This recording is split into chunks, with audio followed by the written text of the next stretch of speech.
हज़रत अयूब अलैहिस्सलाम को अल्लाह ताला ने बहुत ज़्यादा माल और दौलत अता किया था।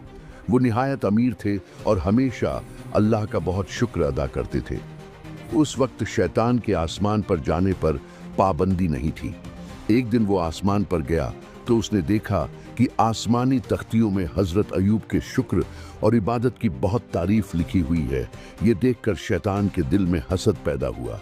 उसने अल्लाह से कहा कि अयूब इसलिए तेरा शुक्र अदा करता है कि तूने उसे बेशुमार नेमतें और दौलत दी है। अगर तू उसकी ये नेमतें छीन ले तो वो हरगिज तेरा शुक्र अदा नहीं करेगा। तू मुझे उसके दुनियावी मामलात पर इख्तियार दे, फिर तू देख लेगा कि वो तेरा शुक्र अदा करने वाला नहीं है।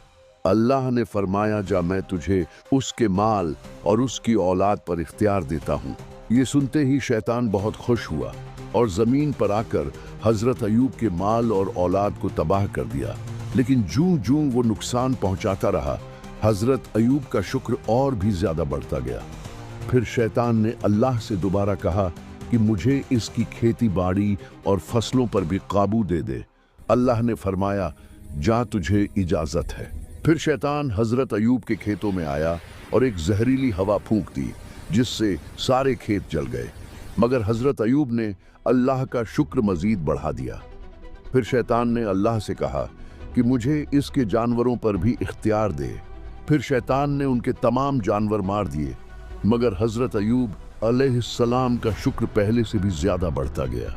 शैतान ने फिर अल्लाह से कहा कि अयूब इसलिए सब्र कर रहा है क्योंकि वो जानता है कि तू उनसे ली हुई नेमतें दोबारा वापस कर देगा, इसलिए अब मुझे उसके जिस्म पर भी इख्तियार दे। अल्लाह ने फरमाया कि जा तुझे उसके पूरे जिस्म पर इख्तियार दिया जाता है, मगर उसकी अकल, आंखों और दिल को नुकसान पहुंचाने की इजाज़त नहीं है। ये इजाज़त मिलते ही शैतान ज़मीन पर आया और जिस आग से वो बनाया गया था उसी आग का धुआं उसने हज़रत अयूब के नाक में फूंक दिया। इसकी वजह से हज़रत अयूब का सर से पांव तक पूरा जिस्म जख्मों से भर गया। उनकी हालत बहुत ख़राब हो गई थी और लोग इस बीमारी की वजह से उनसे नफरत करने लगे थे। वक्त गुजरता गया और शहर के लोगों ने उन्हें शहर से बाहर एक जगह पर ले जाकर छोड़ दिया। उनका सारा माल और औलाद खत्म हो चुकी थी, सिर्फ उनकी बीवी उनके साथ थी। वो रोज शहर जाकर लोगों से रोटी मांग कर लाती और वो दोनों गुजारा करते थे।